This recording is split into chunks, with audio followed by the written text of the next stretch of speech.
Good afternoon, Bermuda. The government has reviewed the paper prepared by Messrs. Mayer and Berger, whom I will refer to as the commentators.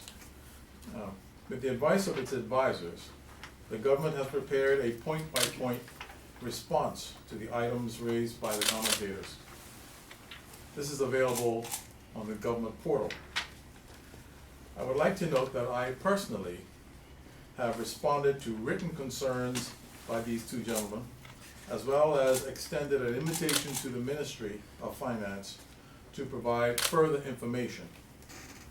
They have chosen instead to make public pronouncements on the project that totally ignore information already provided to them by the government. The government has retained several independent third-party advisors in order to help assess the airport project. Each of them world-class with expertise in different disciplines and experience, having worked on similar projects globally. This list of advisors includes KPMG, Canada and Bermuda, Bennett Jones, CIBC Infrastructure and Project Finance Team, Lee Fisher, HNTB, and independent value for money consultant, Steer, Davies, and Gleave. Their expertise and experience can be found in our detailed response. The commentators, however, have no such experience or expertise. The tenor of their entire commentary starts from a position of not, as opposed to how can we. The commentary and analysis is reverse engineered to lead to a predetermined conclusion. They propose no alternative plan, only criticism. The government, on the other hand, has a duty to think positively, provide solutions, and in this case, the G2G P3 solution ticks all the boxes in terms of the strategic objectives of the government and value for money. The independent value for money report by Steer, Davies, and Gleave confirms this. The paper prepared by the commentators is replete with errors and presents a flawed analysis of the project.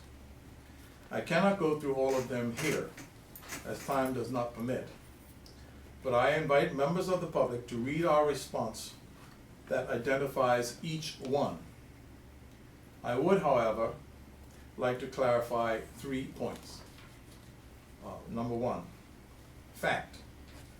The quote-unquote missing 27 million the commentators refer to is based on a false premise and is not the standard way project finance professionals evaluate alternative project options.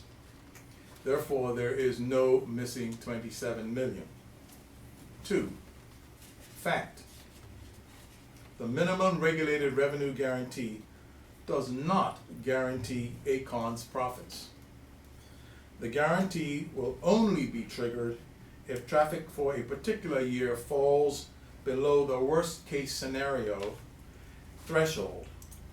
And in that event, the government will make up the revenue shortfall and place that money into a trust account, which can only be used to support lenders.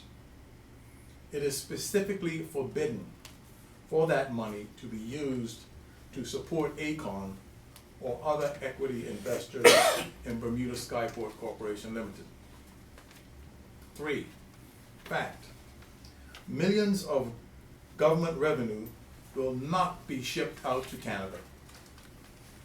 That money will go to paying interest, repaying debt, airport operations, and maintenance of our airport.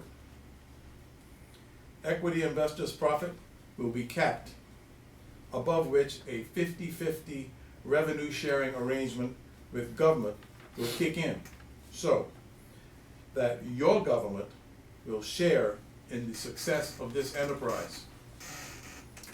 Overall, it is evident through the numerous errors and incorrect assumptions made by the commentators that they lack the knowledge and experience in several areas, and their conclusions are not credible.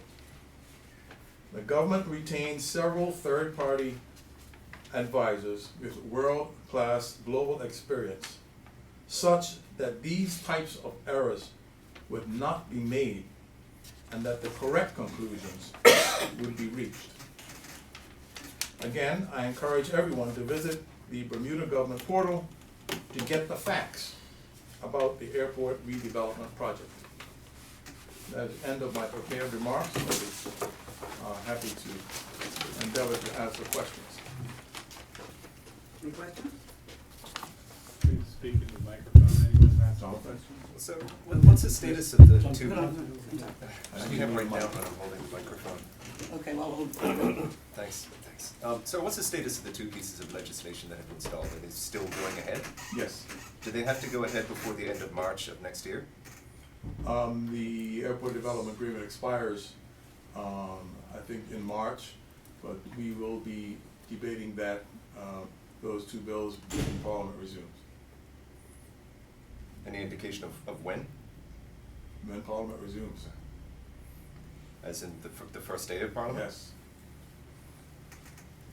Is there any plan to address the protest element, to meet with them or resolve that aspect of it? We're planning a strategy over Christmas, but we will continue to reach out to the Bermudian public and further inform the public of aspects of this project. I think many people still feel they don't have enough information. I think the truth is that there's been information overload and people are having trouble actually combing through all the data to come up with something that means something to them. So we are going to assist them in that regard.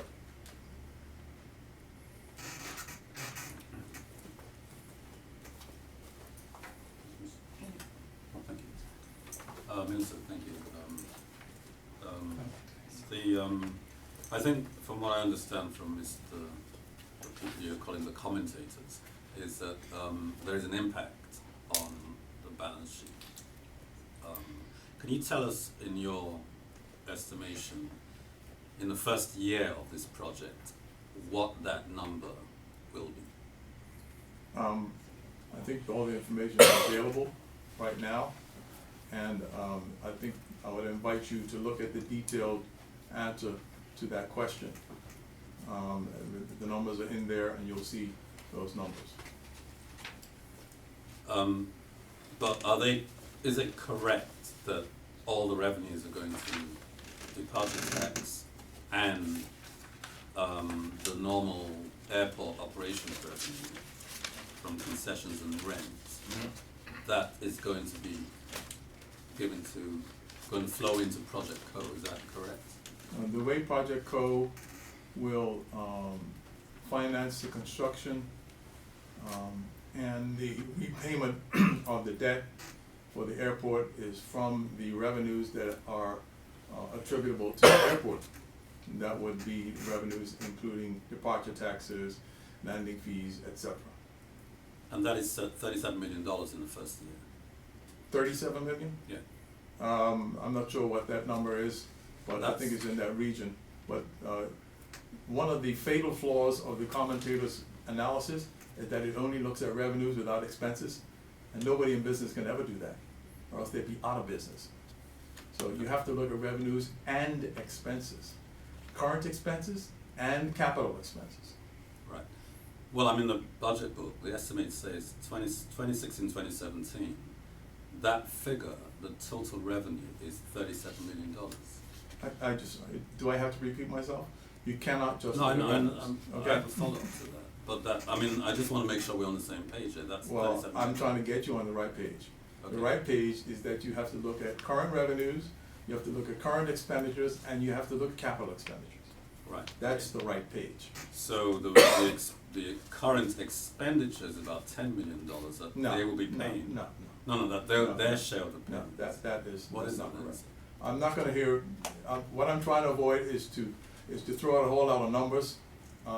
particularly without looking at my text, but I do know the right numbers are in the text that will be made available to you, and I invite you to look at them. Yeah, just for clarity though, I mean, For we're clarity, I think you spending. should look at the numbers. No, well, can you just clarify for all of us? The government will be paying some of the expenses, including the Quango operating costs, and Project Co will be paying the actual airport operating costs, correct? The so-called retained services Yeah. that are part of the contributions of the government to Quango, to Project Co, are all of them, with the exception of the amount that is being paid to start up the Quango itself.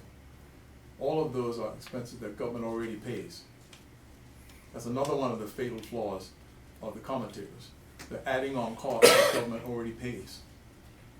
These retained services are services that government already provides, government already pays for it. The electricity supply, government already pays for that because we pay for electricity down there already. All of those things are matters, are items that government already pays for. So you cannot take those numbers and add them on to the cost and say that these are additional expenses. Right. That's When part there's of the less- assumptions that I say are incorrect. But there's less revenue to pay for that. That's We're the not point talking I'm about saying. revenue, you're confusing revenue and expenditures. Well, you can't spend it if you don't have it coming in. So. Say that again? I mean, to me it's quite simple. You know, there's $37 million the first year, $19 million departure tax, and $18 million in airport revenue. Right, this is your budget estimates. That's $37 million. And there's about 8.8 and, you know, another 4 or 5 million that the government is going to continue paying. That the money that the So- government continues to pay will not be extra expenditures for the government. That's what I just said, because we're already paying for those. Yeah, I understand that. So you cannot add those So on you don't to the accept cost of that there's a less revenue coming in next I didn't year? say that. Okay. I So didn't what say- is the What I amount? said to you, if you will listen to what I'm saying to you, Yeah. perhaps you won't keep asking the same question over and over again. Okay? What I'm saying to you is that when you consider this matter, you have to consider the revenues and the expenses, both current, plus the capital costs. You cannot do an analysis, which is what I have seen from the commentators, where you only look at revenues and some expenses, because I haven't taken all the expenses, and ignore capital expenditures. This place is falling down. It needs capital expenditures. They're unavoidable. So you cannot take half of the equation and make a pronouncement on it. That's the problem. You got it now? Yeah, does anybody else want to ask a question? Yeah, we do. Go ahead.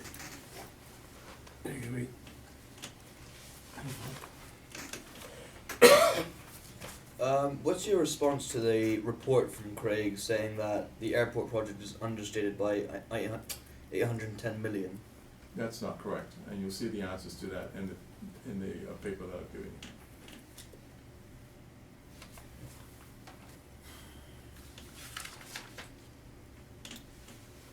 Is that it? Thank you. Yeah. So, And anybody else? thank you. Do you, so I do have. The consultant's report talks about some limitations on the government's analysis. Yes. And one of the big ones is, or the first one, is a traffic growth forecast. Yes. Does that concern you at all that those numbers may not be met?